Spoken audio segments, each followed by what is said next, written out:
Yung mga idol, syempre, bago tayo umuwi ng Manila natin, syempre, after work punta tayo sa La Trinidad mga idol. Ito yung La Trinidad mga idol. Taniman ng strawberry mga idol. Uyog-uyogun mo. Strawberry farm mga idol. Ano, hinog na yun mga idol oh. At diba? Tao po. Pingin po strawberry. Patikin po kung matamis. Kaya, oh. Nice view mga idol. Kabundukan. Ginawang kabahayan mga idol. Siyempre, uyog-uyogun mo.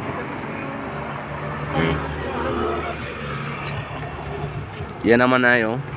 Kulay violet na ano. Repolyo oh. Mahal na kilo yan dito mga idol. 120 yung ganyan na repolyo mga idol.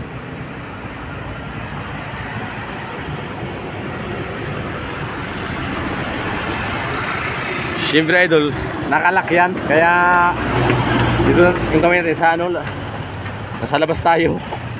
Tayo makapasok, walang tao. Ako po, pagi po strawberry.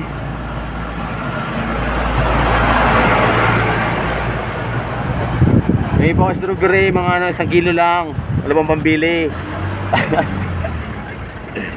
Yan doon yung mga kasama natin na bumili sila ng mga gulay syempre. Nakabili tayo ng gulay, kaya dito lang tayo mga idol. Hintay lang tayo sa kanila. Gawa mo tayo dito ng content. Uyog-uyogun mo.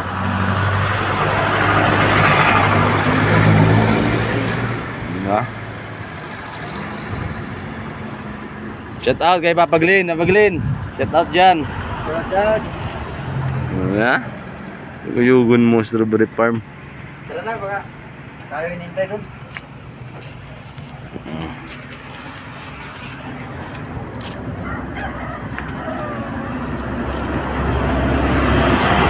Bukas, punta na kami bukas ng ano, mga idol, Manila natin. Kaya after work, gala tayo mga idol.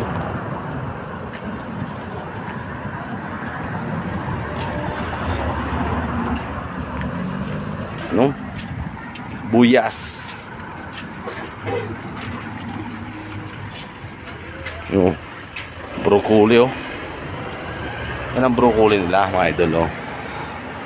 Yan ang broccoli nila oh. Sariwang sariwa no. Strawberry. Uyog-uyogun mo.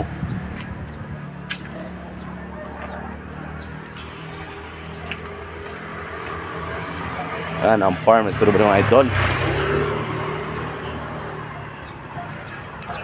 Mga idol, bye bye. Thank you for watching. I love you. Ang gwapo ko.